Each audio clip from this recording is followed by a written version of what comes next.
Oh, thank you very much, Professors Gulshani and Selby for meeting with me here today and setting this up. There's nothing I'd like to do better today than talk about Scythian bows and Scythian archery.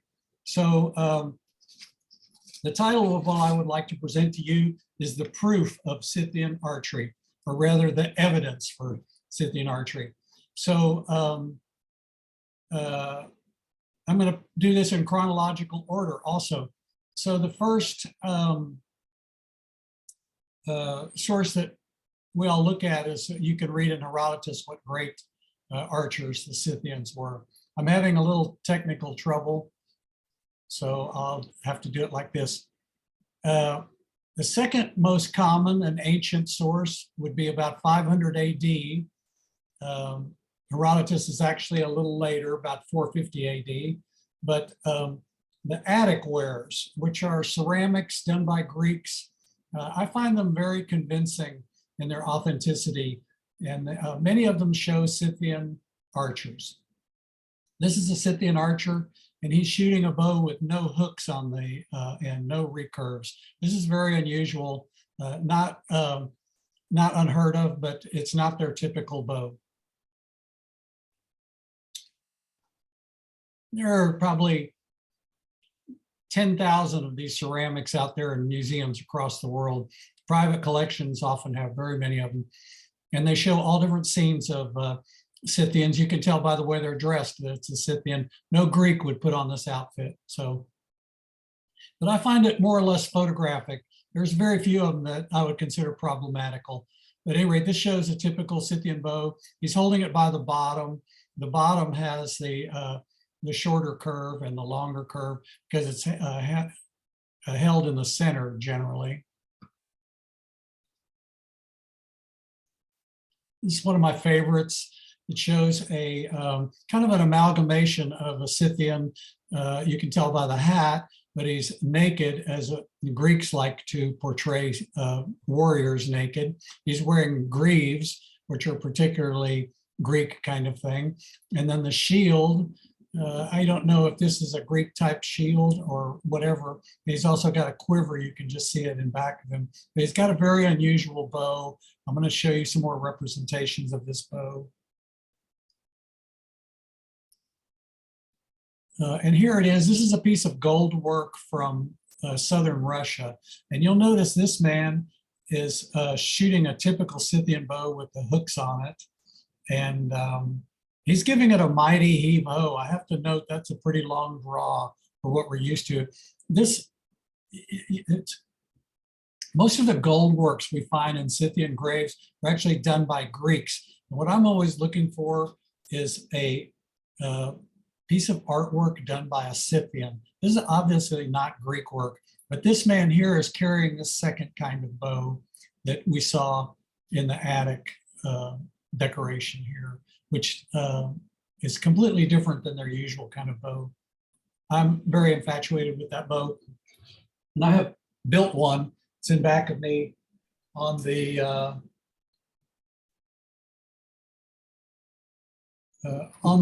left there.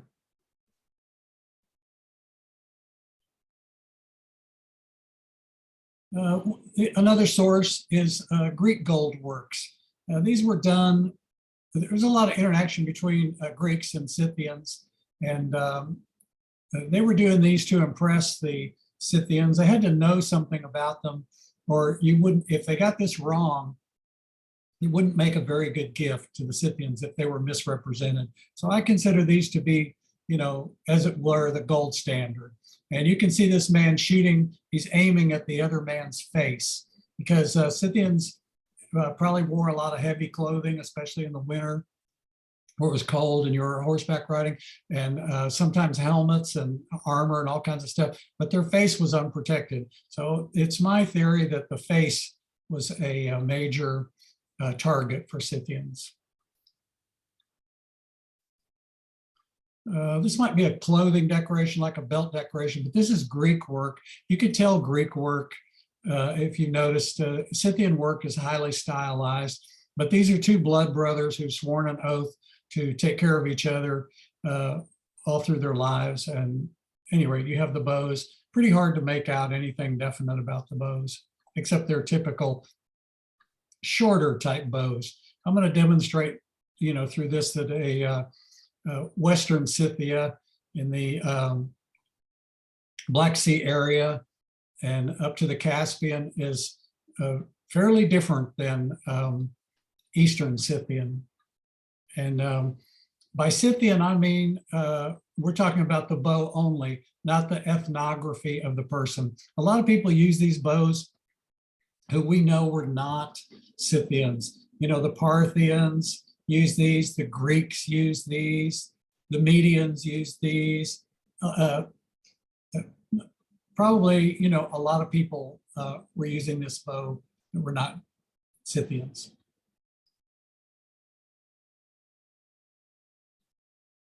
And a lot of those metal works show people pretty accurately, the bows and the goritus. I've always said that. Stephen is here saying goritus. At any rate, I've never heard that before. I have to ask a Greek friend how to pronounce that. But you'll see the bow is quite bent, and it's also asymmetric, because if this bow was symmetrical, then the lower limb would bend too far to get it into this goritus. So when I see one that's tapered like this, I say to myself that the bow was asymmetric rather than a symmetric bow. Greeks seem to have preferred symmetric bows. Okay, the archaeologist of the former Soviet Union dug approximately 2,000 kurgans or more, mostly looking for treasures and very notable things to document. But the one thing that there was a great sparsity of was bows. And these were supposedly found in Scythian graves in the Pontic region.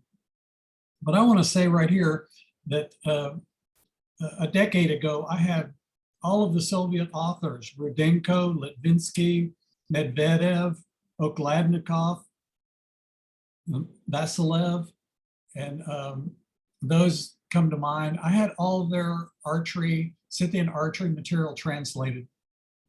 You cannot get any defining information about how to build a bow. My main interest in Scythian bows was to rebuild them. And then, of course, I've learned some things, how they lived and burial practices and various things like this. It even says here that one, I think it was the three brothers Kurgan had a bow, and it was made of oak, and it was layered together. And the fact that it's oak and some other information I'll show you in a little bit leads me to the conclusion that it was a funerary object and not a functional bow. By this, we cannot know, but if we were to see the construction, it's probable that the ground conditions will not allow us to make a statement on whether these were actual bows or not. I haven't handled them, so I don't know. These were from a presentation that was given last year by a woman in the Ukraine, and I took this as a screen grab off of her video. I'm sorry I didn't note her name. Tisk tisk. A lot of these are internet images that I've shown before. The other is coinage. Here's King Attaius, a famous Scythian king from about 340 BC, and he's carrying a bow. In antiquity, the kings were almost always shown carrying bows because you could not be a king if you were not a substantial archer, excuse me. So here's a Scythian, this is a gold work, I think from southern Siberia. And this is a narrative. It's very interesting. I've heard it said that this is two men were traveling together, and one was wounded, and they returned to the tree of life, and the archer hangs his goritus up in the tree of life, and here he embraces the Mother Earth. You can see she's got a very tall headdress, which goes completely to the top of the tree of life. And you can tell this is not Greek work. You can see the woman looks like a guy, looks like a bouncer in a bar or something. But I think this is a very compelling story. But it also shows you exactly how their goitiches worked. Suspended right here, there's a stiffener that runs up and down here made out of a slat of wood, like a fence slat, that goes in there and stiffens the whole thing. So that you're not trying to bend the bow or bend the arrows. Here's one of those goitiches from Urumqi in Xinjiang, China. So a lot of my information today, because we don't have bows from the Black Sea area, the Western Scythians, I call them, most of the hard evidence came from the frozen desert of China, frozen in the winter, and one of the hottest places on Earth in the summer, and also one of the driest places on Earth. I can't help but notice that this profile is actually the shape of an unstrung asymmetric bow. You can see what the hook would be here, the main curve would be here, then the handle here going up, and the lower curve here, and ending with the lower hook here. So this is more like a sleeping bag. You know, the Western Scythian goitiches is kind of like a golf bag in that it's a hard piece of luggage that is held open, and they even had a lot of metal work on theirs. This is not like that. This is a soft quiver. There's the quivers here. He's got actually 3 quivers. So possibly some arrows would disappear entirely inside here to keep them out of the weather, and others more ready. So it's possible that some arrows could be transferred from here into the other quivers, but often Scythians are buried with an abnormal number of arrows. The other places we can get information from is from arrowheads, and they found thousands and thousands of arrowheads all over Scythia. And this one I was really lucky to get from an immigrant who had this collection, who wanted to sell them. And he got all these at the flea market in Mazar-e-Sharif in Afghanistan. So I don't buy points anymore if they don't have provenance to them.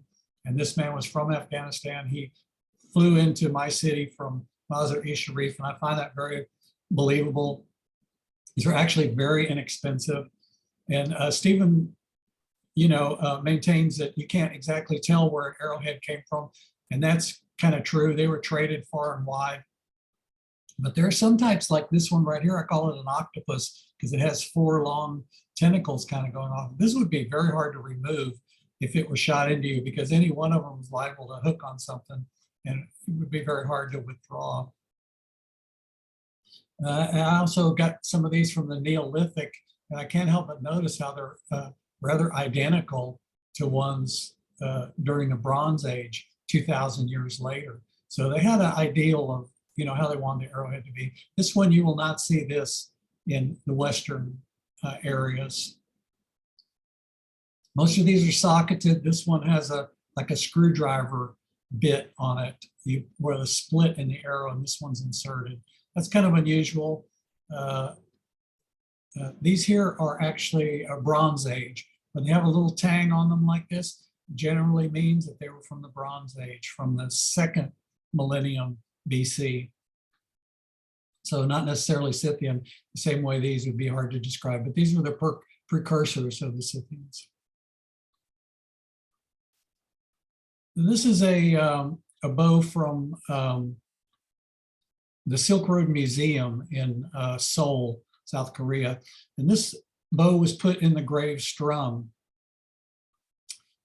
And here is the stiffener for the quiver. So it looks like the goitiches, rotted away with little pieces of leather still stuck to the wood. You can see it has a series of holes here, which we used to sewn it on here.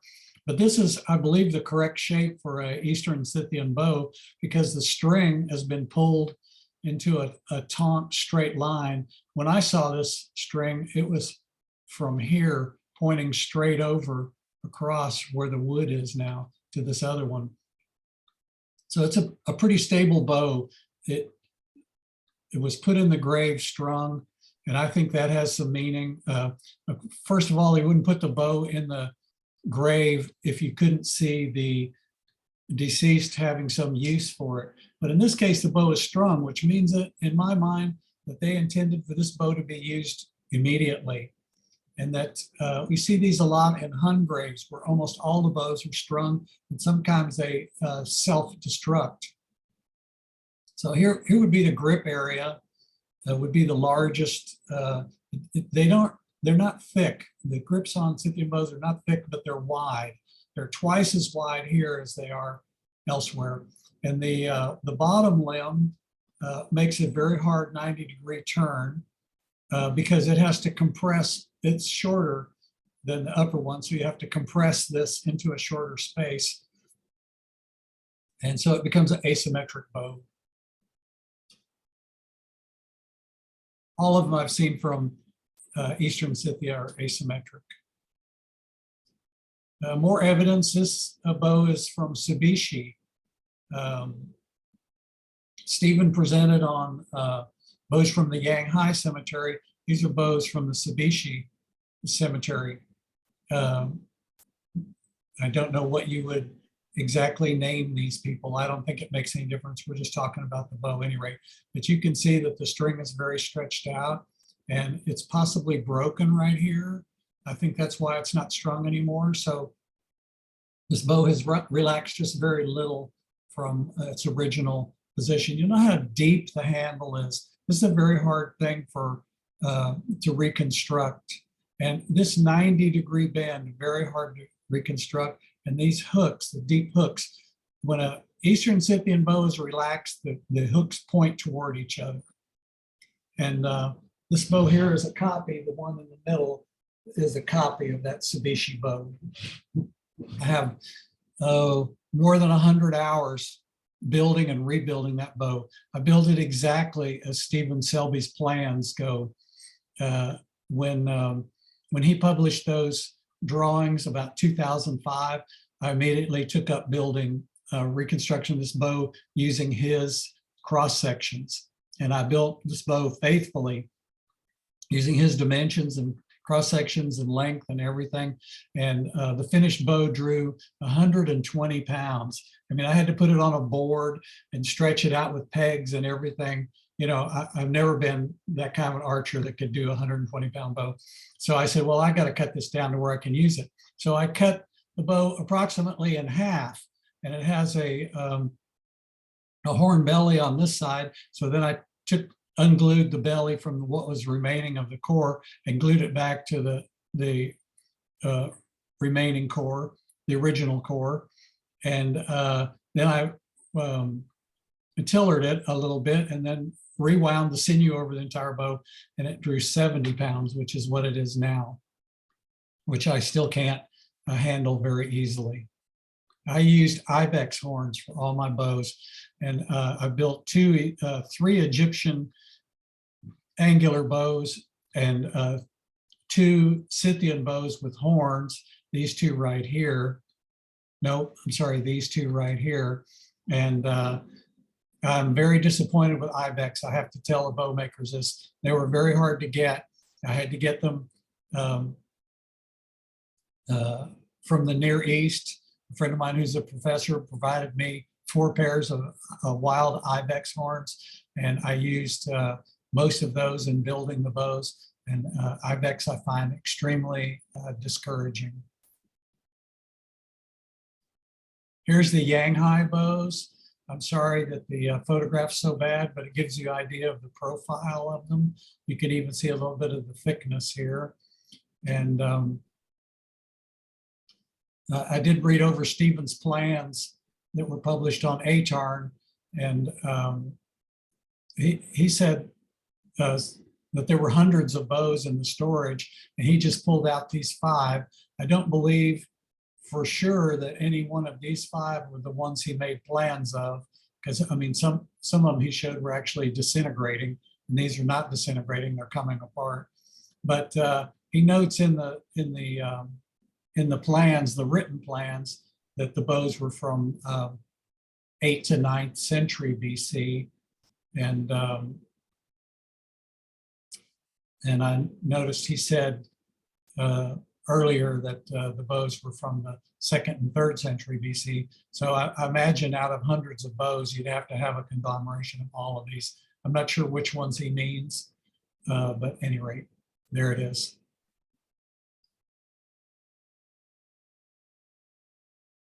So let's review. An Eastern Scythian bow is longer than a Western Scythian bow, and they tend to be a hard asymmetric, and also the upper part of a Western bow is very rounded going down. You can see in the Goritus that this line here will be probably stylized and shown almost horizontal.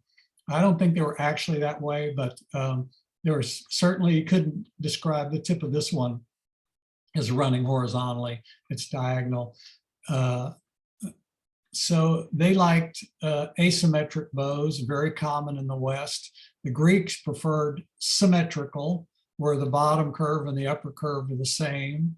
And then there are some shown, as in the first few pictures of bows without recurves.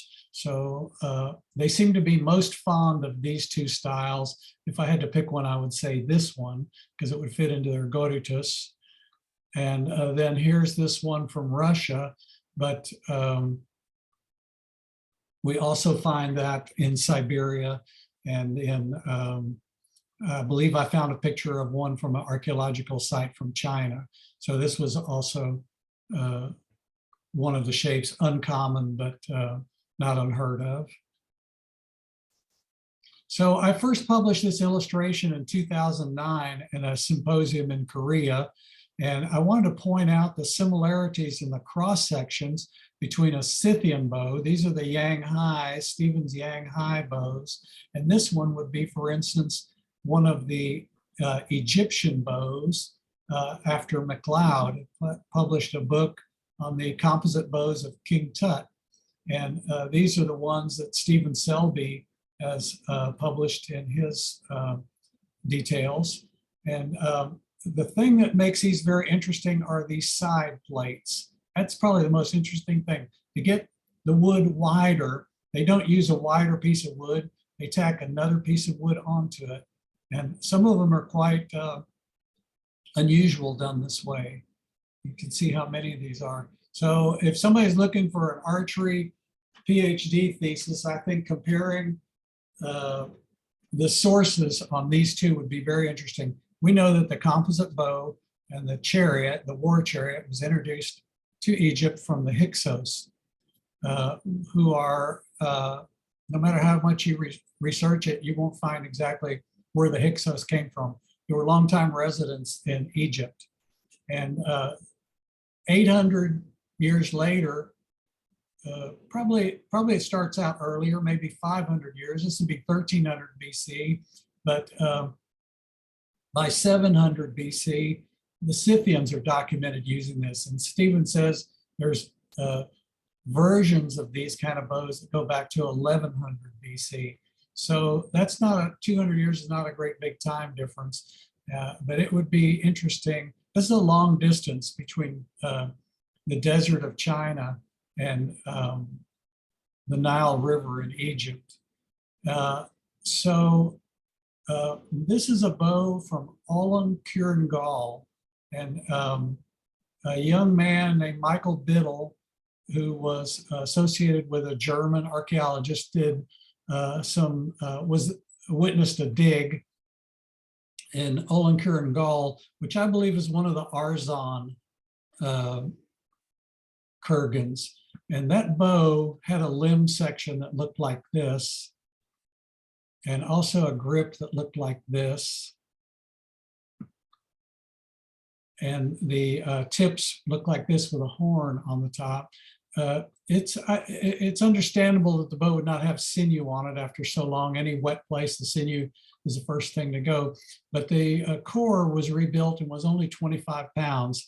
And also there were some very serious knots included in these laminates here, which no bow builder would build a bow with knots in it. And also 25 pounds is not significant enough to start, I don't think, and make either a backed bow or a horn bow out of. And I don't see a place for horn in here. The Egyptian bows often have a slot for the horn right there. So I think this is a funerary object. And I think the three Kurgans, the three brothers Kurgan in Ukraine is also a funerary object. So, and I think the reason why is there's a story in Herodotus about how Hercules sets up a test for who will become his successor. And I think it says that the one who can strap on his girdle, which I assume means his belt, his golden belt, and string his bow will be his successor. And the two older sons are unable to do this, and Scythian does this. So Scythian becomes the inheritor of the kingdom of Hercules, according to the mythology. And I think in this story is the reason why you don't find Scythian bows in Kurgan burials is because the fathers gave the son the bow, the capable son the bow, and he was to use it to rule as a symbol of authority, as we've seen from earlier, that the king needed a symbol of authority. So, and all these bows from Yanghai came from common graves. So I think that's the main difference between the source of Eastern Scythian bows and Western was these come from common graves, and these come from royal graves. So the son inherited the bow. He couldn't leave it in the grave. Little arrow decorations. I'm not sure what period this is, but this does appear to be a Scythian point. Here's me drawing a reproduction of the Silk Road bow, Silk Road Museum bow. Back when my shoulders were in a little better shape. That's about 10-year-old bow. Here's some of the ibexes I was using, Nubian ibex. It came from a game ranch. I'm not sure what it is. As I understand, any two goats can mate and have offspring. And if you get a goat of an ibex of unknown origin, it's very hard to tell exactly what percentage of DNA it has. This one is called a grimy, and it's from the island of Crete. At least the original stock was. So I've used all these in building bows and found them all insufficient.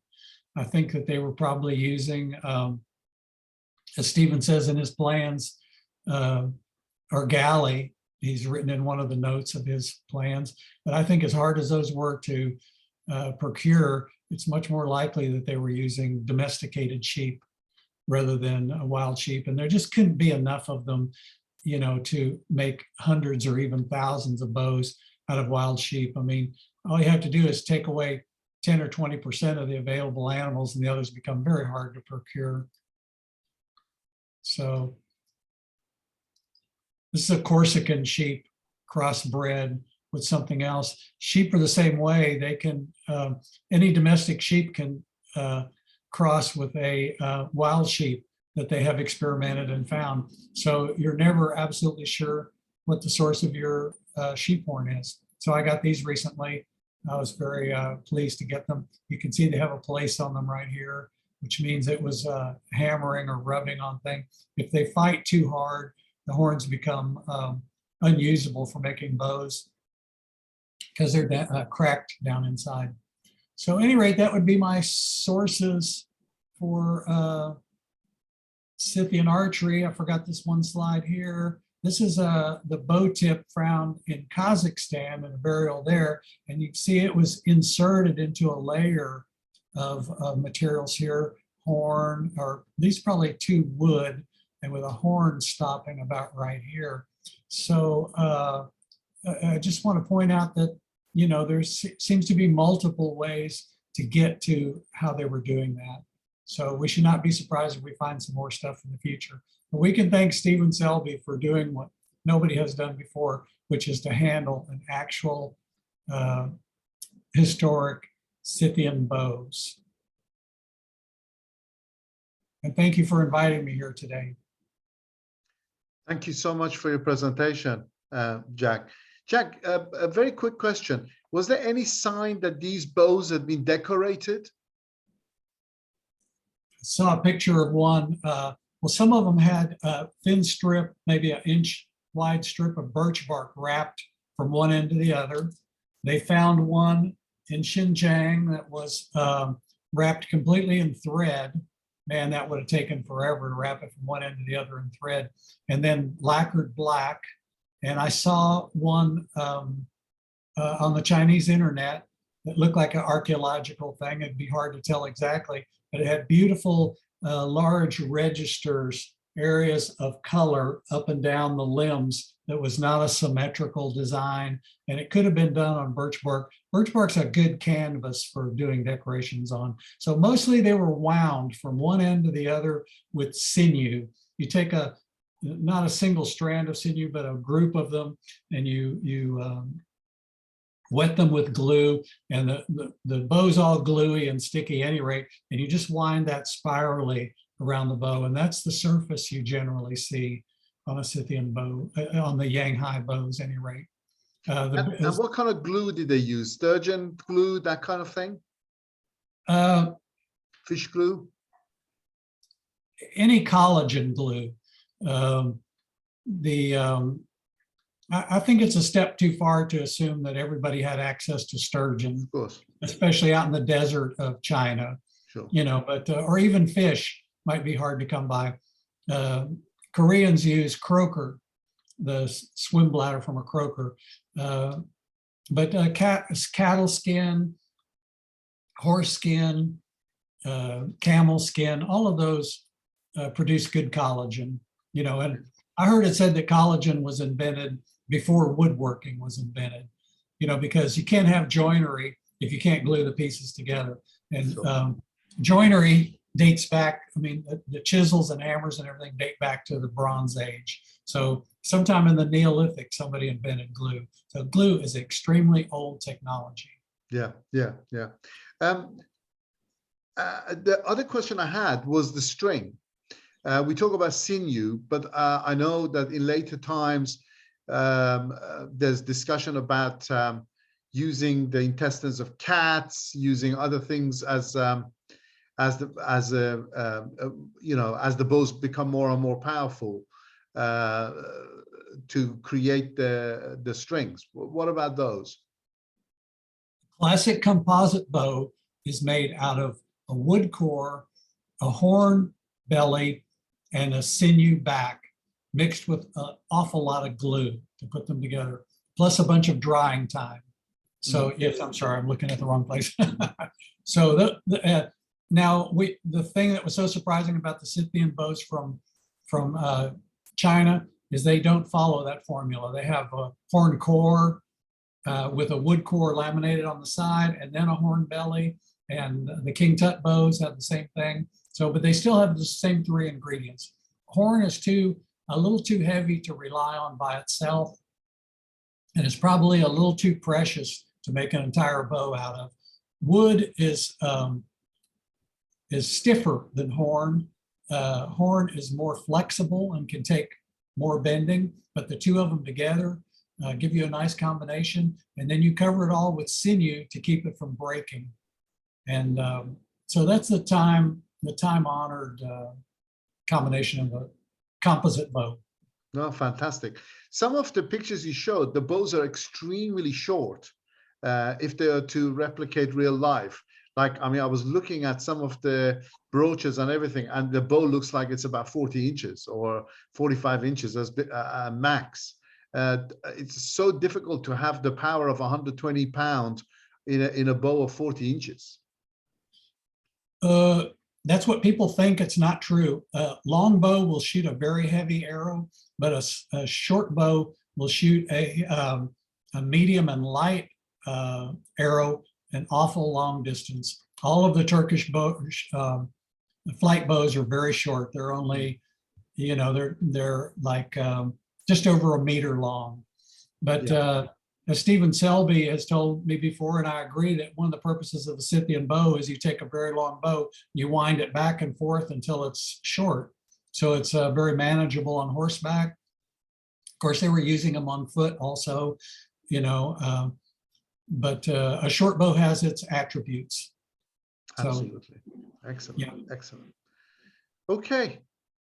Well, thank you very much for having me here. Thank you very much for being here.